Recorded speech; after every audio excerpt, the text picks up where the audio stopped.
ورحمة الله وبركاته. الحمد لله والصلاة والسلام على رسول الله.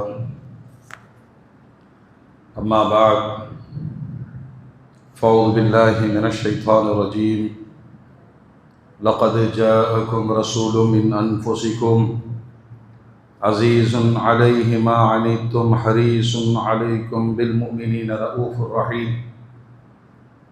وقال النبي صلى الله عليه وسلم: إنما بعثت رحمة مهداة.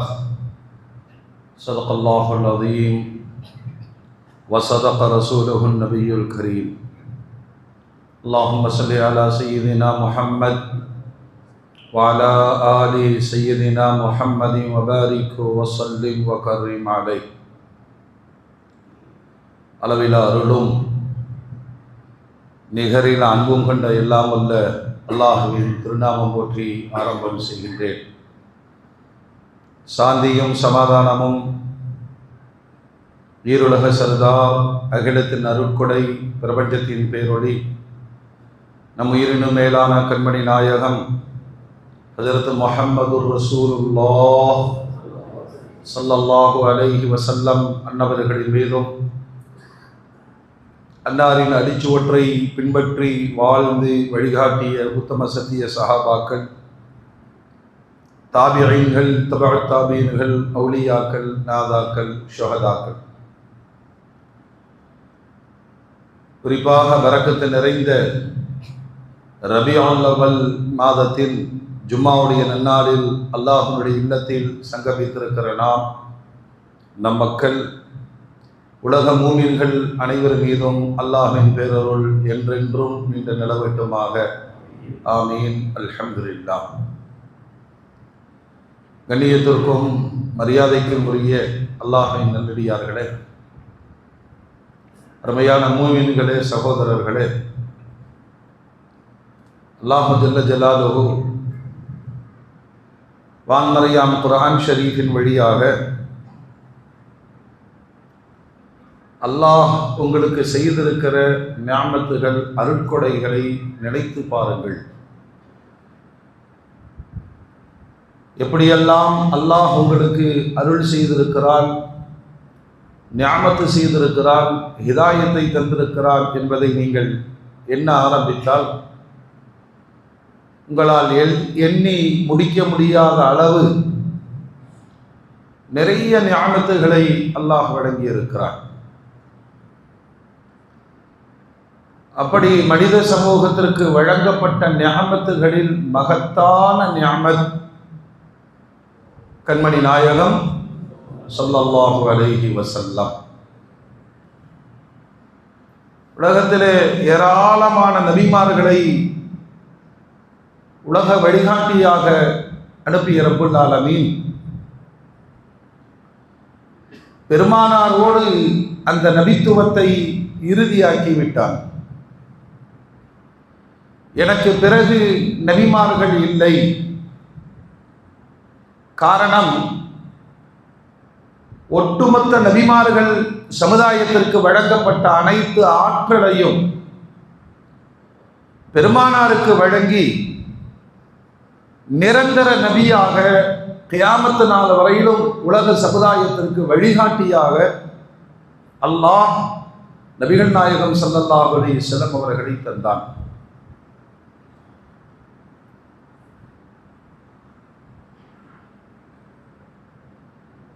குர்ஆன் ஷரீஃபின் வழியாக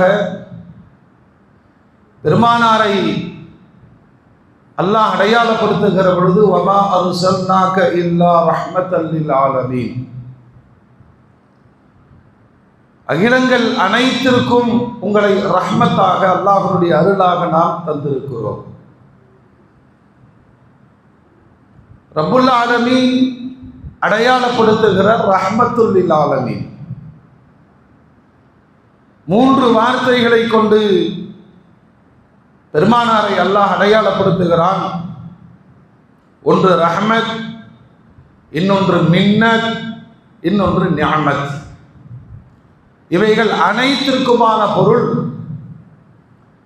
மனிதனால் நன்றி மறக்காத இறை அருள். வாழ்க்கையில நாம் கணிக்கக்கூடிய அருட்கொடைகள் என்பது நல்ல சுகமான வாழ்வு, ஆரோக்கியமான வாழ்வு, நோயற்ற வாழ்வு, பஞ்சமில்லாத வாழ்வு, நல்ல மனைவி மக்கள். இதையும் தாண்டி நான் ஏன் பிறந்தேன் என்ற சிந்தனையை நமக்கு ஹிதாயத்தின்பால் அல்லாஹ் தந்தானே. குர்ஆன் சொல்லுகிறது, உங்களை ஏன் நான் படைத்தேன், லியப்லுவக்கும் அய்யுக்கும் அஹ்ஸனு அமலா, உங்களை யாரு நல்ல அமல் செய்திருக்கிறீர்கள் என்று சோதிப்பதற்குத்தான் இந்த மௌத்தையும் ஹயாத்தையும் நான் தந்தேன். அல்லாஹ் நமக்கு விளங்குகிற பாக்கியத்தை தந்தான். நான் ஒரு நாள் மரணிப்பேன், எனக்கு மன்னரனை விசாரணை உண்டு, மறுமையினுடைய வாழ்வு உண்டு, நான் அல்லாஹ்விற்கு அமல் செய்து கொள்ள வேண்டும், சத்தியத்தில் வாழ வேண்டும், அறியாமையிலும் மௌட்டீகத்திலும் மூழ்கிவிடக்கூடாது. இந்த ஹிதாயத் என்னும் அறிவை அல்லாஹ் நமக்கு தந்தான் என்றால் அதனுடைய மூல காரணி முஹம்மதுர் ரசூலுல்லாஹ். மனித சமூகத்தினுடைய பாவங்களை அழிக்க வந்தவன் நான். அல்லாஹ்வுடைய ரசூல் சொன்னார், உலகத்தில் மிகப்பெரிய ஹிதாயத் இதுதான். நான் யார் என்று என்னை புரிய வைத்தவர்கள் நபிகள் நாயகம் ஸல்லல்லாஹு அலைஹி வஸல்லம். ஹஜ்ஜத்துல் விதால அரஃபா மைதானத்தில் பேசுகிற பொழுது பெருமானார் ஸல்லல்லாஹு அலைஹி வஸல்லம் சொல்வார்கள், மக்களே கவனமாக கேளுங்கள், அடுத்த ஆண்டு இதே இடத்தில் உங்களை நான் சந்திப்பேன் என்பதற்கு உத்தரவாதம் இல்லை. தன் மரணத்தின் செய்தியை முதன்மையாக சொல்லிவிட்டு அல்லாஹ்வுடைய ரசூல் அடுத்து சொன்னார்கள், நான் சொல்லுகிற வார்த்தைகள் ஒவ்வொன்றையும் மற்றவர்களுக்கு எத்தி வையுங்கள். ஒரு உரை அப்படின்னு சொன்னா உயிரோட்டம் நிறைந்ததாக இருக்க வேண்டும். பெருமானாருடைய உரை 1500 ஆண்டுகள் ஆகியும் உயிரோட்டத்தோடு உலகத்திற்கு சமர்ப்பிக்கப்படுகிறது. அதுக்கு அதான் வார்த்தை, நான் சொன்னது அப்படியே மக்களுக்கு எத்தி வையுங்கள். குலப்பெருமை வேண்டாம், பாரம்பரிய பெருமை வேண்டாம், பாவங்களின்பால் ஈடுபாடு வேண்டாம், பிறப்பால் ஏற்றத்தாழ்வுகள் வேண்டாம். ஒரு சிறிய உபதேசம், ஆனால் ஹஜ்ஜத்துல் விதாவுடைய அந்த உரையின் உயிரோட்டம் அன்றைக்கு வாழ்ந்த மக்களின் இதயங்களை திறந்தது. அறியாமையில ஜாதிய சண்டைகளில் வாழ்க்கையை நாம் கழித்து விட்டோம், நிறவேதமைகளில் நிறைய நேரங்களை தொலைத்து விட்டோம், பாவமான காரியங்களுக்கு எவ்வளவு செலவுகளும் சண்டைகளும் சச்சரவுகளும். இதையெல்லாம் புரிய வைத்த பெருமானார் கேட்பார்கள், நான் இறை செய்தி உங்களுக்கு எத்தி வைத்தேனா? மக்கள் ஆம் என்று சொன்னார்கள். பெருமானார் சொல்வார்கள், யா அல்லாஹ் நீயே சாட்சியாக இருக்கிறாய், வெறும் 23 ஆண்டுகளில் இவர்களுடைய மனங்களை மாற்றி இருக்கிறேன். படைத்தவன் அல்லாஹ் மட்டுமே. அவனுக்கு செய்கிற இபாதத்துகளில் ஆர்ப்பாட்டங்கள் கிடையாது, யாரையும் தொந்தரவு செய்வதும் கிடையாது, யாருக்கும் பாதகமாகவும் இருக்கக்கூடிய அமல்கள் கிடையாது. அனைத்தும் சமாதானத்தையும் அமைதியையும் நிலைநாட்டக்கூடியவை. மனித உரிமைகளை பற்றி சொன்னார்கள். மக்களை பார்த்து கேட்டாங்க, இது என்ன இடம்? அரஃபா மைதானம். இது என்ன ஊர்? மக்கா. இது என்ன மாதம்? துல்ஹஜ் மாதம். இந்த மாதம் எப்படி மரியாதைக்குரியதோ, இந்த ஊர் எப்படி மரியாதைக்குரியதோ, இந்த இடம் எவ்வளவு புனிதமானதோ, அதே அளவு சக மனிதர்களின் மரியாதையை பேணி நடங்கள். வேறுபாட்டில் சொல்லல, எல்லா உயிர்களுடைய உயிர் உங்கள் மீது ஹராமாக்கப்பட்டு இருக்கிறது. எந்த உயிருக்கும் சேதாரம் ஏற்படுத்தி விடாதீர்கள். உங்களுடைய செல்வம் உங்களுக்கு எப்படி முக்கியமோ, எல்லா மக்களுடைய பொருளாதாரமும் முக்கியமானது. யாருடைய பொருளாதாரத்திலும் நீங்கள் அழிவை ஏற்படுத்தி விட வேண்டாம். உலகத்திற்கான மிகப்பெரிய செய்தியை பெருமானார் வைத்தார்கள்.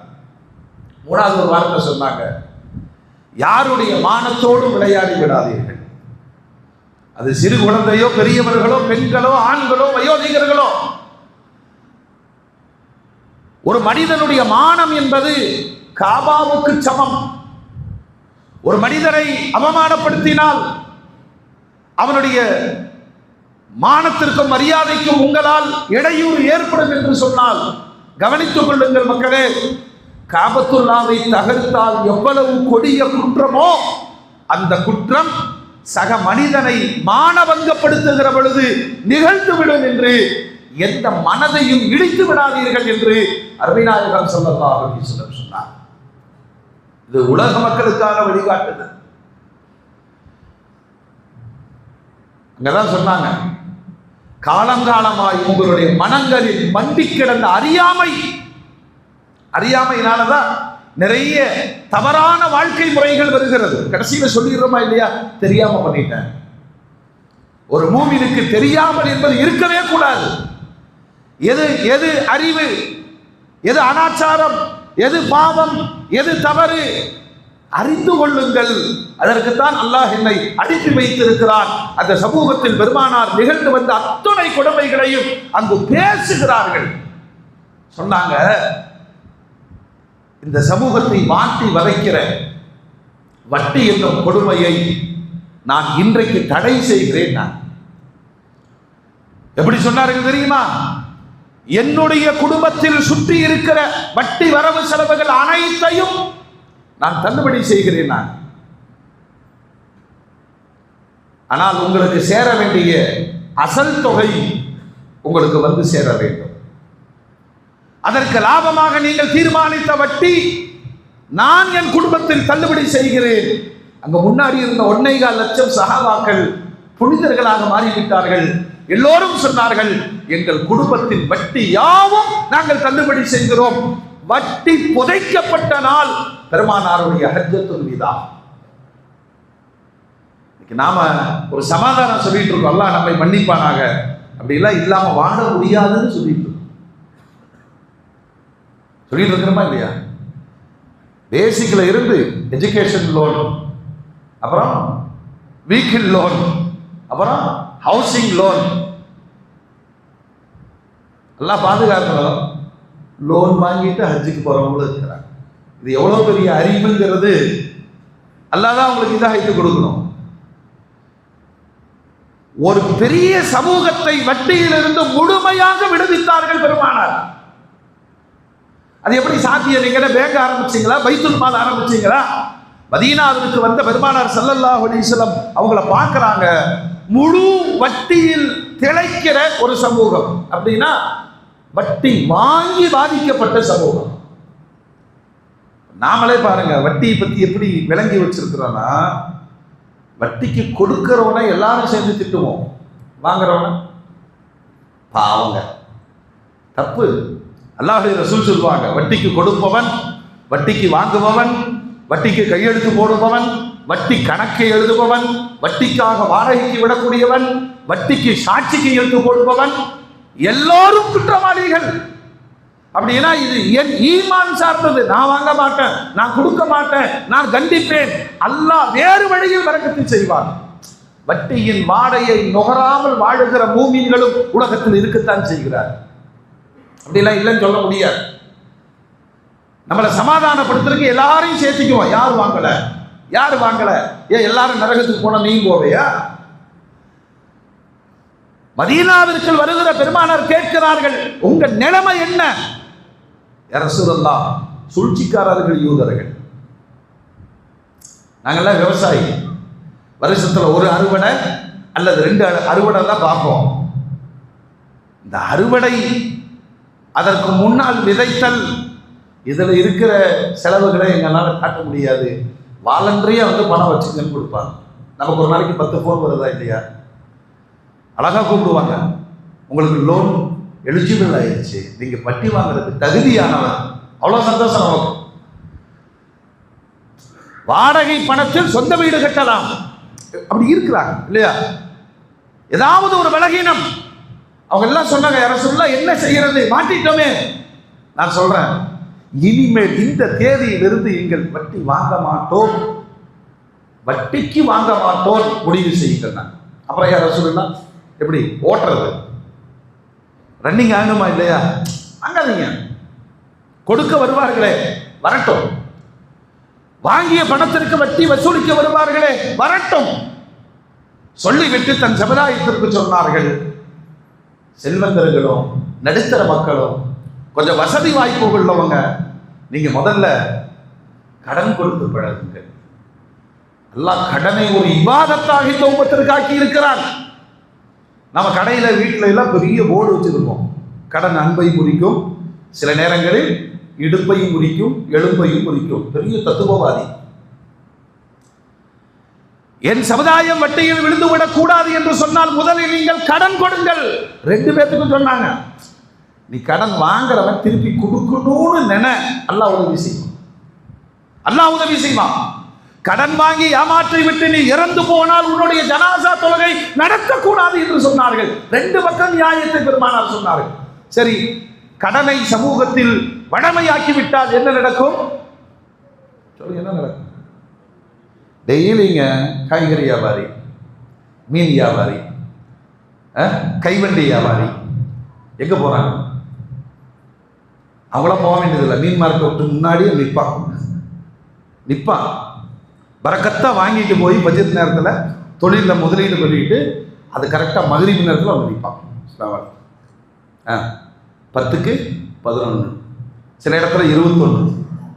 இதுல என்ன பரக்கத்து, என்ன அபிவிருத்தி இருக்கும்? அந்த 10 மணி நேர உழைப்பை உறிஞ்சி கொண்டு போகிறார்களே, ஒண்ணுமே வேண்டாம். அந்த குட்டி மீன் வியாபாரிக்கு அன்றைக்கு 10,000 இல்லையா? அந்த வியாபாரிகளில் முதலாளிகளில் ஒருவர் அவனுக்கு கடன் கொடுக்கலாம், நம்பிக்கையோடு கொடுக்கலாமா இல்லையா? இதுதான் சமூக அக்கறை. பெருமானார் திடீரென்று நிறுத்தினார்கள். வட்டிக்கு கொடுக்கிற யூதர்கள் வந்து பார்த்த பொழுது எல்லாரும் சொல்லிட்டாங்க, வேண்டாம் வேண்டாட்டி வாங்கினதெல்லாம் வட்டியோடு சேர்த்து கொடு, அடுத்த வாரம் வா, நான் தருகிறேன். பெருமானார் பொருளாதார சுழற்சி இங்கு ஏற்படுத்தினார்கள். எந்த பணக்காரனை தேக்கி வச்சிருக்காத, கடனை கொடு. 2வது அன்பளிப்பு கொடு. தஹாபு, ஒரு சமுதாயத்தை உறவுகளை விரும்பக்கூடியவர்கள் என்று சொன்னால் பரஸ்பரம் அன்பளிப்பு கொடுங்கள். ஒரு ஏழைக்கு ஒரு 500 ரூபாய் கிஃப்டா கிடைச்சதுன்னு வச்சுங்களேன், அல்லாஹ்வுக்கு கோடி சுக்ரியா செய்வான். ஏன்னா இன்னைக்கு என் உழைப்பு அடுத்தவரிடம் கையேந்த வேண்டிய நிலை, என் மரியாதை எல்லாவற்றையும் ஒரு அன்பளிப்பு காப்பாற்றியது. இப்படி கொடுத்து பழகுவதின் வழியே பொருளாதாரத்தை பரவலாக்கினார்கள் பெருமானார். யாரு காசு இல்லைன்னு சொல்லாத, பாப்பங்க டப்புனு பாய்ல கை விட்டு 100 ரூபா கொடுத்தோம், அல்ஹம்துலில்லாஹ். ஹதியா, அன்பளிப்பு. 3வது சொன்னாங்க, சதகா கொடுங்க. பணக்காரரிடம் இருக்கிற பணம் ஒன்று கடன் வழியாக வெளியேற வேண்டும், அன்பளிப்பாக வெளியேற வேண்டும், சதகாவாக வெளியேற வேண்டும். ஏதாவது பாவம் செஞ்சிட்டியா, சத்தியம் பண்ணிட்டு முறிச்சிட்டியா, கஃபாரா போடு. 10 பேருக்கு சாப்பாடு, 10 பேருக்கு ட்ரெஸ் கொடு. கொடுக்கிற வழி அனைத்தையும் பெருமானார் திறந்து விட்டார்கள். அதுவரையிலும் அப்படி இல்லை. எங்காச்சு என் வீடு நான். பெருமானார் கொடுக்க சொன்னவுடன் அதுக்கு தான் பள்ளிவாசல், பொருளாதாரத்தை வாங்கி கொடுக்கிற தர்மசாலையாக மஸ்ஜிதை பெருமானார் உருவாக்கினார். இன்னைக்கு ஜும்மால நம்ம சொல்றோம், ஒரு ஏழைக்கு உதவி செய்யுங்க, எல்லாரும் போடுறோம். இது பெருமானாருடைய சுன்னத். இங்குதான் ஏழைகள் ஆதரிக்கப்பட வேண்டும், அவமானப்படுத்தப்படக்கூடாது. இருப்பவர்கள் இல்லை என்று சொல்லிவிட்டால் கை வட்டிக்குத்தானே போகும். சுபஹானல்லாஹ். ஒரு சமுதாயத்தின் மீது எவ்வளவு அக்கறை கொண்ட பெருமானார் தூர நோக்கோடு அங்கு சமூகத்தில் பொருளாதாரத்தை வட்டி இல்லாத ஹலால் முத்திரையோடு பொருளாதார சுழற்சிகளை ஏற்படுத்தினார். தன்னுடைய சஹாபாக்களை பார்த்து சொன்னாங்க, நான் 2 விஷயம் கொடுத்துட்டே இருங்க, அல்லாஹ் கொடுப்பான். 2வது, வீண் விரயம் செய்யாதீர்கள். நம்ம சமூகத்தில் எனக்கு புரியலங்க, இப்போ புதுசாக ஒரு கலாச்சாரம். 21ஆம் தேதி கல்யாணம் வச்சிருக்கிறேன், அடுத்த மாதம் 6ஆம் தேதி நிக்கா வச்சிருக்கேங்கிறாரு. What is this? சில நோய்கள் கேரளாவில் இறங்கினவன அது கோயம்புத்தூருக்கு வந்துடும். அது என்ன நிக்காக, அது என்ன கல்யாணம்? அப்படின்னா 10 பேர் கூடி திங்கிறது நிக்காக, 10,000 பேர் கூடி பணம் அடிப்பது கல்யாணம். வச்சுக்கிறதா? நான் சொல்லுவேன், நீங்க மண்டபத்தில் எந்த பிரயோஜனமும் இல்லாத டெக்கரேஷனுக்கு கொடுக்கக்கூடிய பெருமையா சொல்றாரு, இது மட்டுமே 10 லட்சம் ரூபாங்கிறார். 10 குமர்களுடைய வாழ்க்கையை வைத்தெரிச்சலை நீங்கள் வீணாக்கி கொண்டிருக்கிறீர்கள். அல்லாஹ் சொல்றான், வீண் விரயம் செய்யாதீர்கள், அவர்களை அல்லாஹ் ஒருபோதும் விரும்புவதில்லை. வசதிக்கு தகுந்து வாழலாம், தப்பில்லை. வசதிக்கு தகுந்து வாழ்றதுல தப்பில்லை. ஒரு சஹாபி வந்து கேட்பார், யா ரசூலல்லாஹ், வீண் விரயம் என்று நீங்கள் பயமுறுத்தி விட்டீர்கள், நல்ல ஆடை அணிவது வீண் விரயமா? பெருமானார் சொன்னாங்க, அழகா தலை சீவிக்க, உன்னை அழகுபடுத்திக்க, நல்ல ட்ரெஸ் போட்டுக்க, நல்ல காலணி போட்டுக்க, ஆனா பெருமையை காட்டாதே, அவ்வளவுதான். வசதிக்கு தகுந்து வாழுங்கள், தப்பில்லை. வீண் விரயம் செய்யாதீர்கள். ஒரு திருமணத்துல சாப்பாட்டு செலவுன்னு பார்த்தா அது ஒரு 3 லட்சம் 4 லட்சம் அவங்களுடைய அந்தஸ்துக்கு தகுந்து சாப்பாட்டுக்கு என்று சொல்லிவிட்டாலும் சம்பந்தமே இல்லாத வீண் விரயங்கள். சந்தோஷத்துல பட்டாசு வெடிக்கிறாங்க, பட்டாசு வெடிக்கிறான். அதுக்கு முன்னாடி தான் அங்க துவா ஓதனது, ஆதம் அவ்வாவை போல் வாழவே. அவங்க எப்போ பட்டாசு வெடிச்சாங்கன்னு தெரியல. வீண் விரயங்கள். வித்தியாசமாக யோசிப்பது. தன் சமுதாயத்திற்கு பெருமானார் சொன்னாங்க, சுற்றிலும் இருக்கிற ஏழைகளை கவனம் கொள்ளுங்கள், வீண் விரயம் செய்யாதீர்கள். நீங்கள் வட்டி இல்லாத ஒரு சமூகத்தை உருவாக்க முடியும். 10 ஆண்டுகளில் நிரூபித்து காண்பித்தார்கள் பெருமானார் ஹஜ்ஜத்துல் விதால. அதுதான் சொன்னாங்க, நான் முன்மாதிரியா இருந்து சொல்றேன், என் குடும்பத்துக்கு வர வேண்டிய எல்லா விதமான வட்டி வரவு செலவுகளை நான் முழுமையாக தள்ளுபடி செய்கிறேன். அத்துணை சஹாபாக்களும் தள்ளுபடி செய்வதாக வாக்குமூலம் கொடுத்தார்கள். அரஃபா மைதானத்தில் முழு உலகத்திற்கான வட்டி ஒழிப்பு நிரூபணமாக்கப்பட்டது. இப்ப பெருமானார் ஹிதாயத்தா இல்லையா? பெருமானார் ரஹமத்தா இல்லையா? அல்லாஹ் உங்களுக்கு பெருமானாரை ரஹமத்தாக அருள் கொடையாக தந்திருக்கிறான். அந்த பெருமானார் வரவில்லை என்று சொன்னால் இந்த உலகம் இன்னும் கொடூரமாக பயணித்திருக்கும். நாம மட்டும் பெருமானாருக்கு சொந்தம் அல்லவே, எல்லோருக்கும் சொந்தம் பெருமானார் ஸல்லல்லாஹு அலைஹி வஸல்லம். யாரும் பின்பற்றலாம். ஹிதாயத்து பெற்றவர்கள் ஈமான் கொள்ளுகிறார்கள். அப்புறம் அல்லாஹ்வுடைய ரசூல் சொல்றாங்க, கொலை குற்றம் செய்து விடாதீர்கள். எவ்வளவு பெரிய ஒரு வார்த்தை. சட்டம் போட்டு காவல்துறை அமைத்து நீதிமன்றங்கள் அமைத்து ஒரு பாவத்தை தடுக்க முடியாது என்று உலகம் பயப்படுகிற காலத்திலே ஆன்மீகத்தினால் கொலை செய்ய மாட்டேன் என்ற எண்ணத்தை விதைத்தவர்கள் பெருமானார். நான் ஒரு முஸ்லிம், எந்த உயிருக்கும் நான் எதிரியாக இருக்க மாட்டேன். உயிர்கள் எல்லாம் பரிசுத்தமானது. இந்த மனநிலை ஈமானுக்குள் நுழைய வைத்தது நபிகள் நாயகம் ஸல்லல்லாஹு அலைஹி வஸல்லம். அப்புறம் சர்வதேச அளவில் குற்ற பின்னணிகள் இல்லாத ஒரு ஈமானிய சமூகம்னா அது பெருமானாருடைய சமூகம் தான். இப்படி உருவாக்குனாங்க தெரியுங்களா? தொழுகிறது மட்டுமே மார்க்கம் அல்ல, நோன்பு வைப்பது மட்டுமே மார்க்கம் அல்ல. எனக்கு அனுமதி இல்லாத அடுத்தவர்களுடைய பொருள் எனக்கு ஹராம் வந்துருச்சு. திருட்டு, மோசடி, ஏமாற்றுதல், பித்தலாட்டம் எல்லாம் இதற்குள் வந்துவிட்டது. ஒரு மூமின் தனக்குத்தானே சொல்லுகிறான், நான் திருட மாட்டேன், நான் பொய் சொல்ல மாட்டேன், நான் ஏமாற்ற மாட்டேன், நான் மோசடித்தனம் செய்ய மாட்டேன், அடுத்தவர்களின் சொத்துக்கு ஆசைப்பட மாட்டேன். இந்த ஞானத்தை, அறிவை யார் தந்தது? பெருமானார் தந்தார்கள். என்ன கஷ்டமா இருந்தாலும் திருட போக மாட்டான், பிச்சை வேணா எடுப்பான். கஷ்டமா இருக்கு, எனக்கு உதவி செய்யுங்க. முசல்லாவில் அழுது அல்லாஹ்விடம் கேட்பான், என் வறுமையை தீர்த்து கொடு என்று. வறுமையின் கோர பிடியினால் ஒருபோதும் ஏமாற்றவோ, மோசடித்தனம் செய்யவோ, திட்டமிடவோ, சூழ்ச்சி செய்யவோ ஒரு மூமின் முன் வர மாட்டான். அந்த எண்ணத்தை, அந்த எண்ணம் அவனை தடுத்து கொண்டே இருக்கும். இப்படி ஒரு மனிதாபிமானம் மிக்க ஒரு சமூகத்தை பெருமானார் கட்டமைத்ததை அரஃபாத்திலே ஹஜ்ஜத்துல் விதாவில் வெளிப்படுத்துவார். உலகம் பெண்களை போதைப் பொருளாக காட்டி, பொருட்களையும் இருக்கிறது, பெண்களையும் போதைப் பொருளாக காட்டுகிற காலத்திலே அல்லாஹ்வுடைய ரசூல் சொன்னாங்க, உங்களிடம் அமானிதமாக ஒப்படைக்கப்பட்டவர்கள் பெண்கள். ஒருபோதும் ஆண்கள் இல்லாத வீட்டிற்குள் நீங்கள் நுழையாதீர்கள். அனுமதி கேளுங்கள், அனுமதிக்காத பட்சத்தில் நீங்கள் வெளியேறிவிடுங்கள். பெண்களுக்கு சொன்னார்கள், கணவன் அவனுக்கு மட்டுமே சொந்தமான படுக்கை அறைக்குள் அந்நிய ஆண்களை அனுமதிக்காதீர்கள். ஒரு தூர நோக்கோடு பெண்கள் சமூகத்திற்குமா நிரந்தர பாதுகாப்பை உறுதி செய்தவர்கள் நபிகள் நாயகம் ஸல்லல்லாஹு அலைஹி வஸல்லம். அல்லாஹ் சொல்றான், உங்களுக்கான ரஹ்மத் அவர். வாழ்க்கை முழுவதையும் நேர்மையான வழி. உனக்கு என்ன பிரச்சனை வந்தாலும் சரி, நபிகிட்ட கேளு. நபி வழிகாட்டுகிறார். என் மனைவியோடு, என் மக்களோடு, நண்பர்களோடு, உறவுகளோடு, என் வியாபாரத்தில், என் சமூகத்தில், என் கொடுக்கல் வாங்கலில் எனக்கு நபி வழிகாட்டுகிறார்கள். அது என்னையும் தூய்மைப்படுத்துகிறது, என் சுற்றத்தையும் அது பாதுகாப்பாக வைக்கிறது. பெருமானார் ஸல்லல்லாஹு அலைஹி வஸல்லம் தன் ஹஜ்ஜத்துல் விதாவில் உலகத்திற்கான செய்திகளை சொன்னார்.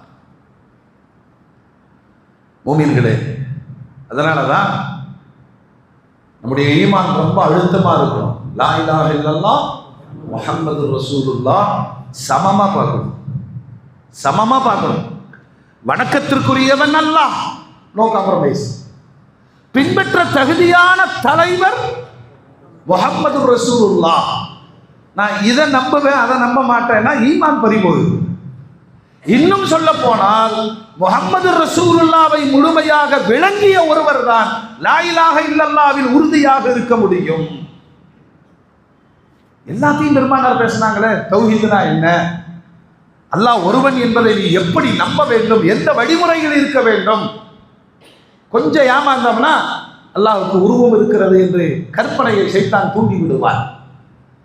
ஒரு இடத்திலும் கூட பெருமானார் அல்லாஹ்வை குறித்து பேசுகிற இடமெல்லாம் கற்பனையில் கூட அல்லாஹ்வை நீங்கள் உருவத்திற்குள் அடைத்து விடாதீர்கள். விளைவு என்ன ஆகும்? இன்னைக்கு உலகத்தில் 800 கோடி மக்கள் வாழ்றாங்க. 800 கோடி பேருக்கும் கடவுள் ஒரு உருவத்தில் வருவதாக இருந்தால் 800 கோடி உருவங்கள் கடவுள்கள் வந்துவிடும். அன்றைக்கே பாரதி பாடினா 30 கோடி முகமுடையாங்க. தாங்குமா நாடு? தாங்குமா நாடு? கடவுள் வழிபாட்டில், தெய்வ கொள்கையில், ஏகத்துவத்தில் பெருமானார் கற்பனையிலும் கூட உருவம் வராத தௌஹீதை சொல்லிக் கொடுத்தார்கள். அப்புறம் உன் இஷ்டத்துக்கு இபாதத்தை செஞ்சிடாத, நான் எப்படி தொழுகிறேனோ அப்படி தொழுனாங்க. நான் எப்படி தொழுகிறேன், நம்ம பேசுறதுக்கு விவாதம் பண்றதுக்கே இல்லை. நான் எப்படி ஒது செய்தேனோ அப்படி ஒது செய்யுங்கள்.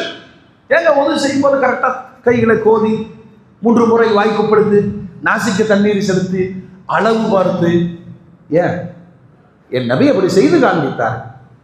ஒதுவுக்கான அளவுகள், வட்டறைகளை பெருமானார் சொன்னார்கள். சின்ன சின்ன முன்பின் இருக்கலாம். ஒருத்தர் ஃபுல்லா மசாஜ் செய்வார், இன்னொருத்தர் இப்படி செஞ்சுக்குவார். அது ஒன்றும் பெரிய பிரச்சனை இல்லை. முடிவு என்ன தெரியுமா? முழுமையான தலைக்கு மசாஜ் செய்து விடுங்கள். கருத்து வேறுபாடுகள் முடிஞ்சு. குளிப்பு, தொழுகைக்கு வருகிறீர்களா? அறியாமை, அது சின்ன சின்ன வேறுபாடுகள், அவ்வளவுதான். தக்பீர் கேட்டு பெருமானாருடைய தக்பீர், ருக்கூச்சை பெருமானாருடைய. இதை பெருமானாருக்கு யார் சொல்லிக் கொடுத்தார்கள் என்றால் ஜிப்ரீல் அலைஹிஸ்ஸலாம் வந்தார்கள். அல்லாஹ் சலாம் சொன்னான், நீங்கள் தொழுகுங்கள் நாயகமே. எப்படி தொழுக வேண்டும்? ஜிப்ரீல் தொழுகையை கற்றுத்தர பெருமானார் கற்றுக்கொண்டு, நான் தொழுவதை நீங்கள் எப்படி பார்த்தீர்களோ, உலகத்துல எந்த நாட்டுக்கு போனாலும் தொழுக உதய முறை. இந்த யூனிஃபார்ம் இபாதத்தில் பெருமானார் விழுதுகிறார்கள். எல்லா இடத்துல நம்ம எடுத்து சொல்றோம், தொழுகையில இப்படித்தான் உட்காரணும், அது சுன்னத்து. இப்படித்தான் ருக்கு செய்யணும், அது சுன்னத்து. இப்படித்தான் சலாம் கொடுக்கணும், இது சுன்னத்து. சுன்னத் என்ற வார்த்தை பெருமானார் தான். அது தௌஹீதிலும் சரி, இபாதத்திலும் சரி, வாழ்க்கை வழிமுறைகள். அல்லாஹ்வுடைய ரசூல் சொல்றாங்க, யாரை பார்த்தாலும் சலாம் சொல்லுங்க.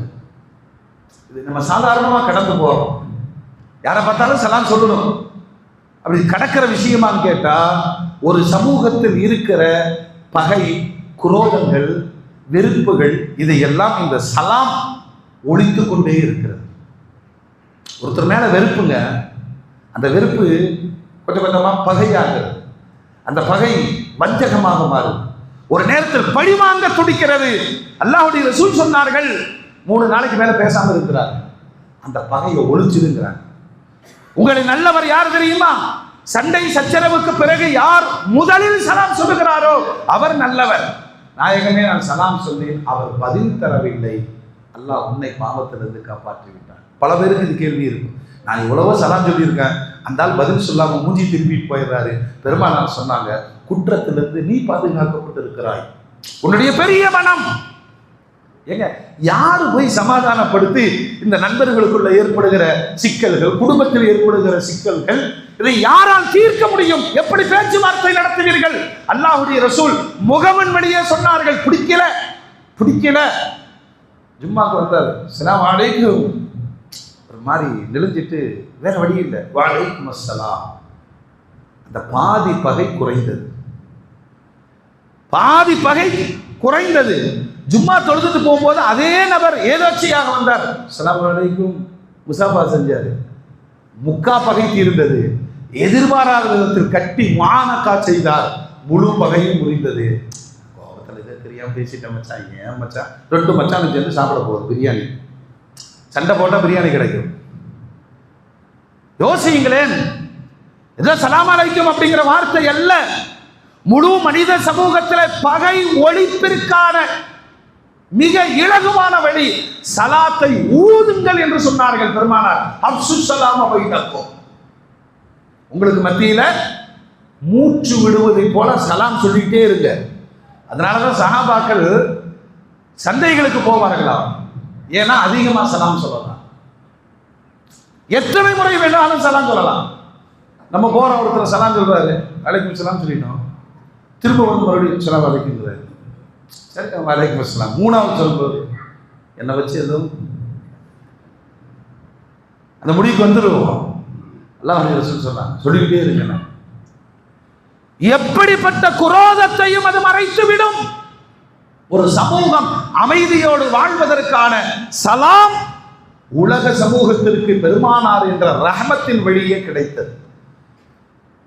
மூசா அலைஹிஸ்ஸலாம் அல்லாஹ்விடம் பேசுகிற பொழுது சில கேள்விகளை வைத்தார்கள்.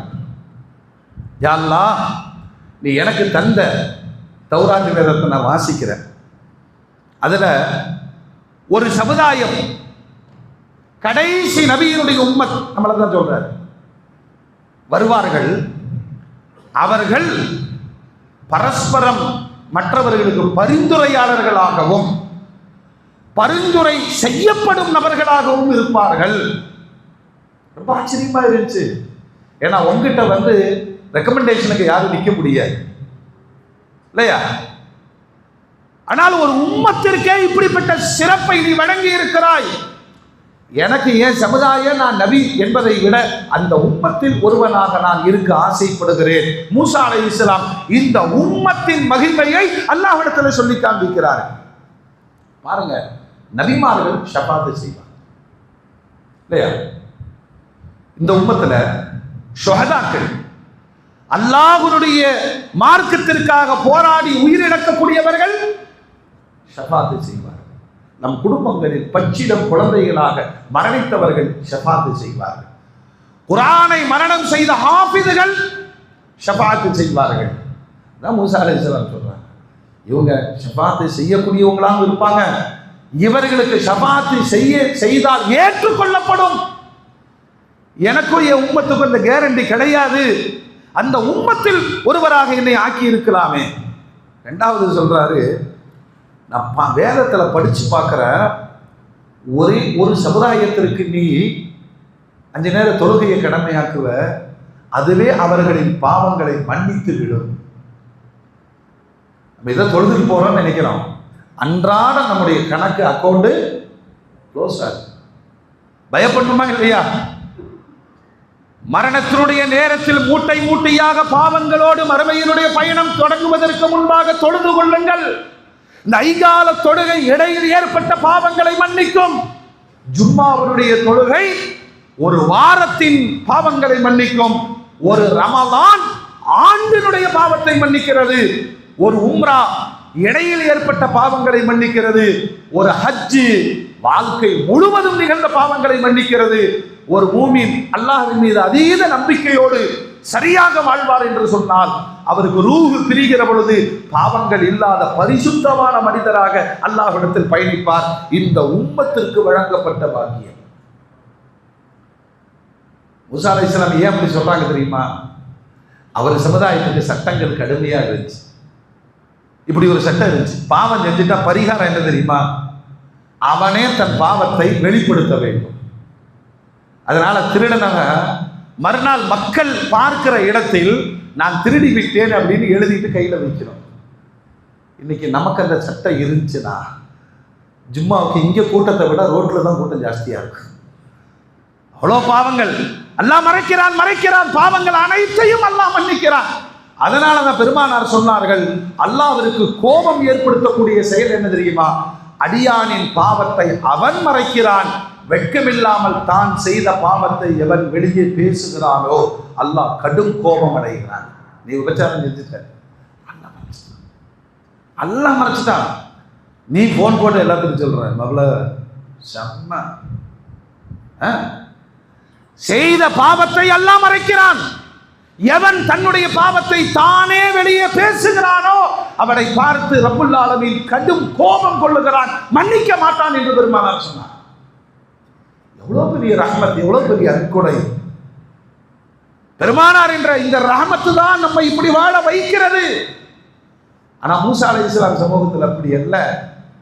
தான் செஞ்ச பாவத்தை தானே வெளிப்படுத்தி தானே அசிங்கப்பட்டுக்கணும், தனக்கு தானே தண்டனையும் கொடுத்து கொள்ள வேண்டும்.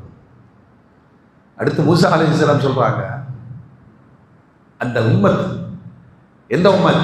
முஹம்மது ஸல்லல்லாஹு அலைஹி வஸல்லம் அவருடைய உம்மத் அநியாயத்திற்கு எதிராக போராடும் ஈமான் உறுதியாக இருக்கும்னா, உலக நாடுகள் ஒரு பக்கம் திரண்டு நின்றாலும் பாலஸ்தீன் மக்களுக்கு எதிராக அவர்களுக்கு சாதகமாக களமாடுகிற குழுவினரை அடக்க முடியாமல் தவிக்கிறதா இல்லையா? இது ஒரு சாம்பிள்.